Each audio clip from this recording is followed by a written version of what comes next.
time. But ultimately, my story is that I kind of just fell into it. I mean, which seems to be the way for a lot of people. People just become sort of accidentally famous on the internet a lot, I find. I knew from the very beginning I'd be famous. From the minute I spoke, I went, wow! They said, you shut up! Lies! Shut up! Shut up! You know nothing! You sit on the throne of lies, sir! You're an ass!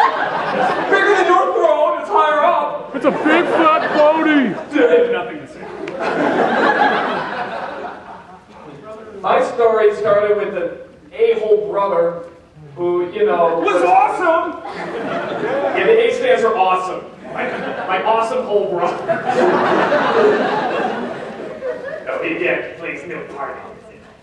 No, actually, it was very funny that you say you sort of fell into it, because in a sense, it's sort of the same thing happened with me. I originally, oddly enough, was an illustrator and also trying to get a webcomic off the ground too. You at least got the website though. I couldn't even make it that far.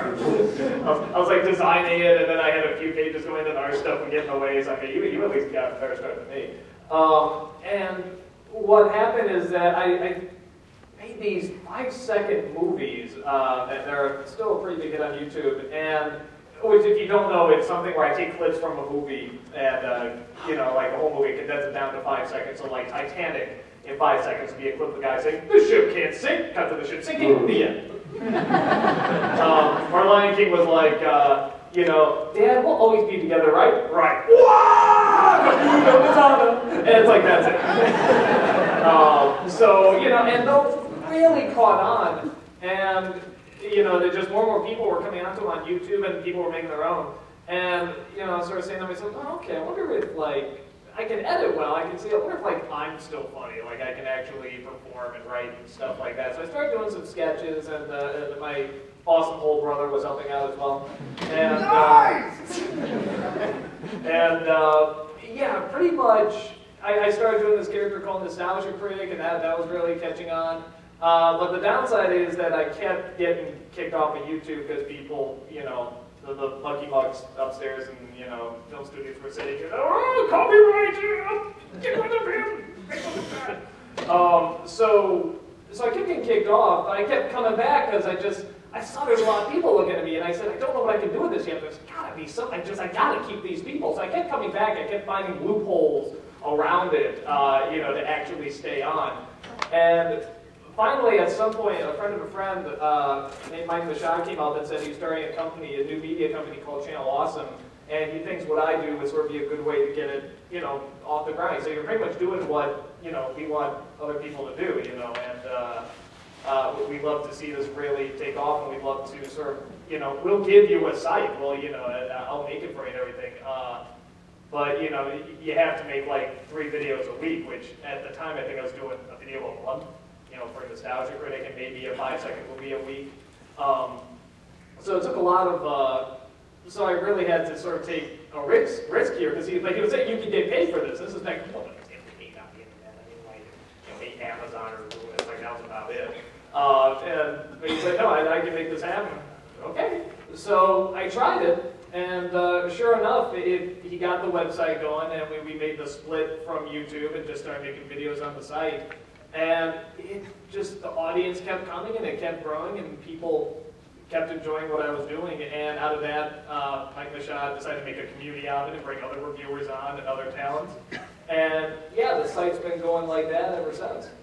So I think really, in terms of, if you're wondering like how to actually capture people's attention online or something, usually the best thing to do is to try to capture something that's not only just popular now, but will probably continue to be popular for a while. You know, Yu-Gi-Oh! Is still pretty popular.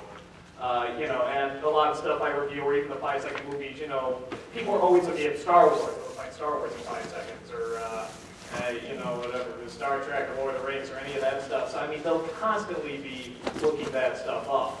So I say that's a good way usually to get started. If you can, try not to use the clips, because more and more people, you know, they're just going to, you know, the governments now and stuff, you know, it's right, it's not, you know, that whole SOPA scare and stuff like that.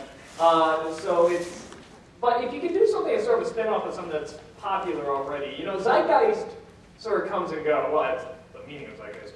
But, yeah, I'd say try to do something that you know people are looking up, and you know, and if you can do it fast, and if you can do it funny, and if you can do a lot of them, that usually makes a big difference. So, did you say along those lines, or any other stuff like that? Oh, I was going to say that I actually made a thing in 5 seconds once. Oh, did you? Yeah, I made Lost in 5 seconds. It was just Jin saying, "This island is bad."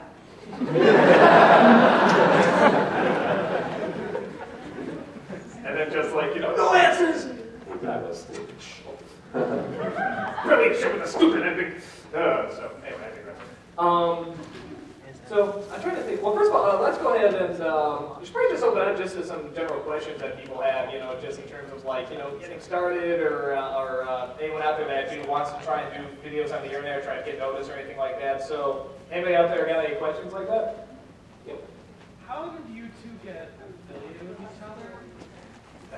The first time we were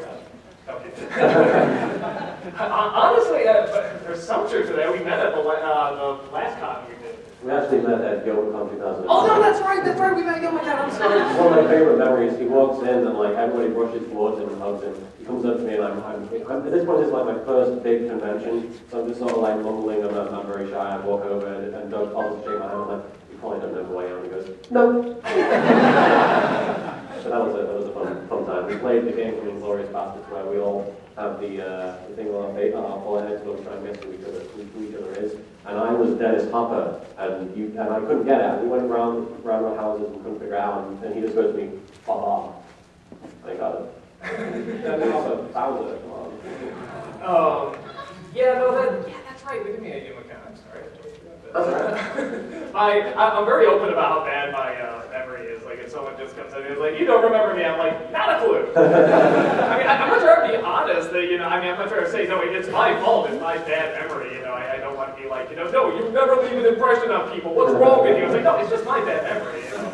But a lot of times people will say a little bit more. I'll just be like, "Oh, that's right. Yeah, you know." I'll just need a little reminder or something like that. So, but yeah, I think the first time we actually got like, you know, like chatting, like actually talking, like, you know, just hanging around and stuff was probably, what was that? That was Comic-Con, right? It was, yeah. A few weeks ago, yeah. And I looked at the thing and I was just sort of like, "Oh, this Kuriboh's gonna be awesome." So yeah, no, it's very much how we got like affiliated with each other. So awesome. Any other Q questions?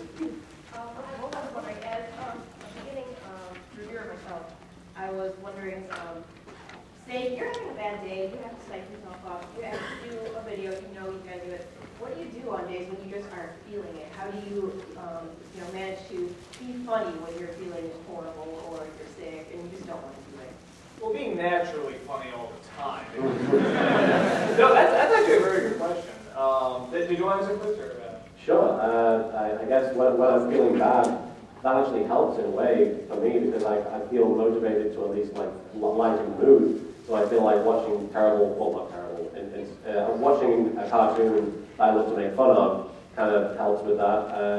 Somebody actually said, I think it was Michael Palin from Monty Python, the reason the British are so funny is because we've suffered so much throughout history, or because the British Empire kind of was like, and now we're down here. So kind of being like looked down upon by everybody has kind of made us want to sort of make light of the fact that we feel like we're at the bottom rung of the ladder. So kind of feeling like I'm terrible kind of makes me feel, because I used to be bullied extensively at school, and that made me want to make people laugh as a defense mechanism. So trying to sort of deflate, all the bad vibes kind of helps with me making jokes sometimes. That's my roundabout way of saying it, I guess. Yeah, I think there's definitely, and there are times where it's, especially like doing pre-videos a week, I mean, it's just like, it doesn't happen often because I really do love my job, but yeah, every once in a while it's just like, oh, I don't want to do this. I'm just, I'm in a bad mood or something like that, or something happened that put me in a bad mood. And he does bring up a good point. A lot of times that can help. A lot of times doing your job can help. And honestly, I think the work ethic, it's like any other job, you just do it. And sometimes, yeah, like doing it can make you feel better, or there's other times where sometimes you'll see a review or a video and you can maybe tell that, it was either rushed or I wasn't feeling it or something. I always try to save it if I can, or if there's time. But yeah, I'm very much a deadline person, like I have to get it out. But yeah, it's sort of like what he said, just that the work actually does help. And the few times where you are actually, just so down the dumps that you don't even want to do work or something like that, you do it anyway. Because if anything, a lot of times, it means you're in a different mood than usual, and something different might come out, like something you didn't expect, or a different point of view that you don't usually come from. So usually, I mean, if like a parent died or something like that, take a break, but if you're just in a band where you're just not feeling it or something like that, do it anyway. You never know what you might come up with.